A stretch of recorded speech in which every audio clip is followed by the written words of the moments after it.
This week's parsha, Parshas Eikev, is full of God's coercions aimed towards Bnei Israel, aimed towards the Jewish people, to attempt to get them to follow His laws, to follow the mitzvos. One such coercion is found at the beginning of Parshas, the beginning of the 8th chapter, which reads as follows: Kol ha-mitzvah, all of the commands, asher anochi mitzavacha hayom tishmarun la'asos, that I am commanding to you today, you should guard, make sure to do, l'man techyon or visem, in order that you should live and you should multiply, and so on and so forth. The Medrash Tanchuma, commenting on this pasuk, says Laman Techyon is in reference to the time of the Messiah. And then goes on to a discussion, in fact an argument, as to how long the time of the Messiah should be. However, whatever it is, the Medrash assumes that there will be some time period of the time of the Messiah, and that will be followed by Olam Haba, the world to come. So just to read the Medrash, it says as follows: after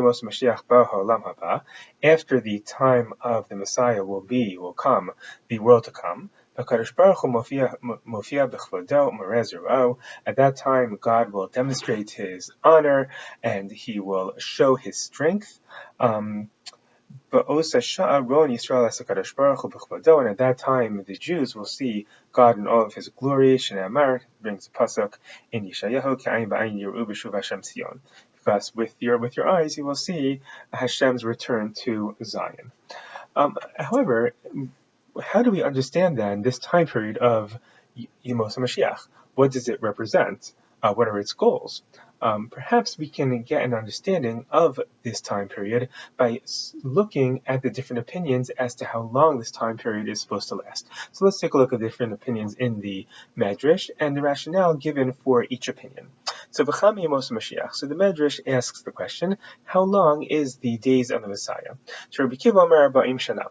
Rabbi Kiva says the days of the Messiah, the amount of time between the coming of the Messiah and the ushering in of the world to come, is 40 years. Just like the Jews were in the desert as they were wandering from Egypt to the land of Canaan, to Eretz Yisrael, that was 40 years. He dragged them and took them out to the desert. He gave them fruits and vegetables to eat. And that is the same time period for which the days of the Messiah. So the implication then is that just like the days in the desert were a transitory period, a period between that of Shibud, that of slavery in Egypt, and a greater time, a time of redemption, a time of an independent Jewish state, in Eretz Yisrael, so too Yemos HaMashiach is this transitory time period between our current world and Olam Haba. And its goal then perhaps is exactly what the time of the Jews in the desert was: to prepare the Jews for the burden that they will take on by setting up their own society, by setting up their own state. And so too at the end of the time period that we know will come the days of the Messiah, and that time period, those 40 years, will be used to prepare us for the world to come. So that's the first opinion, that of Rabbi Akiva. The Medrash goes on.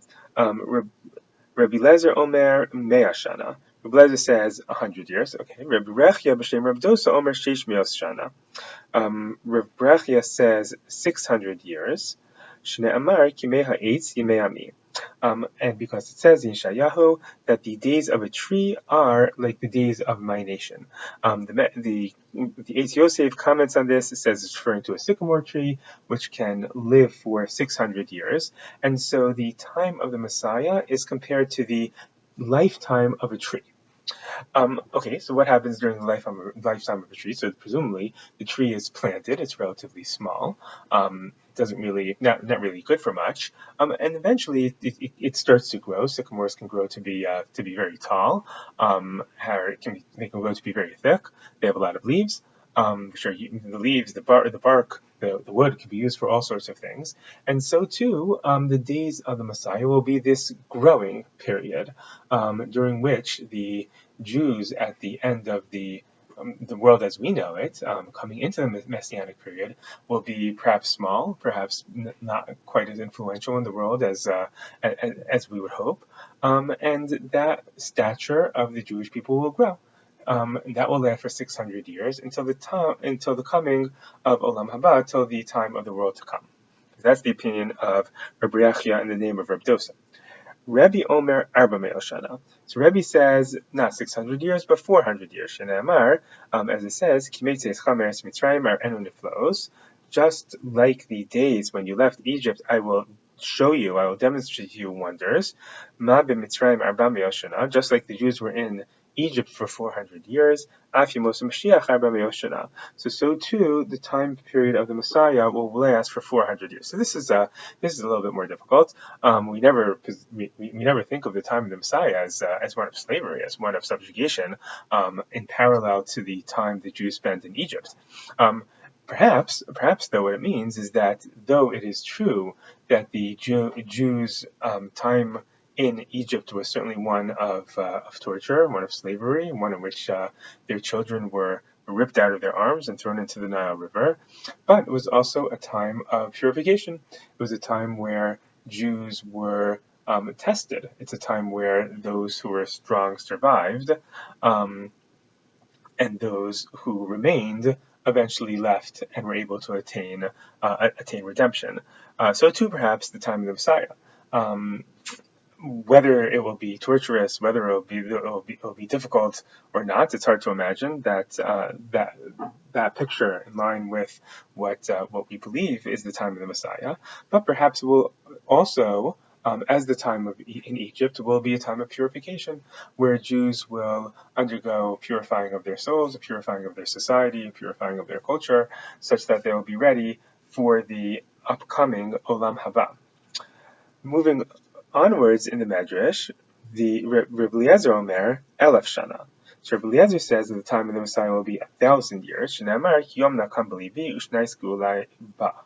Again, a pasuk in Yeshaya, because the day of vengeance is in my heart. Ushnas Gulai, and the year of redemption is coming. So this then assumes the parallel that one day in the eyes of God is 1,000 years, and therefore Yom Nakam, the day of vengeance of God, is 1,000 years. 1,000 years coming the Messiah, and this again we see perhaps a different perspective on the time of the Messiah.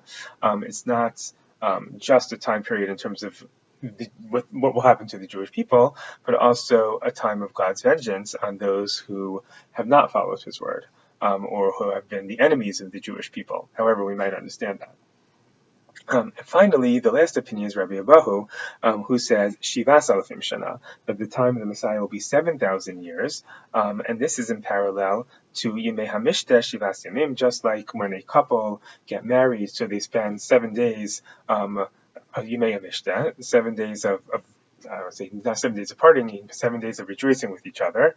Af Yimei HaMashiach Shivas Alafim Shana, and so too, again, using that parallel between 1 day and 1,000 years, so the 7,000 years of the Messiah parallel the 7 days in which a bride and groom spend alone with each other, rejoicing in their marriage. And so here again, we have a different view of the days of the Messiah. Certainly not one of vengeance. Certainly not even one of purification, but rather a time period in which a couple become close to each other, in which they start learning to live together, in which they rejoice in the fact that they are now man and wife. And so too, that is preparation for Olam Haba, which would then parallel the rest of the married couple, God and Bnei Israel, the rest of their life. Good Shabbos.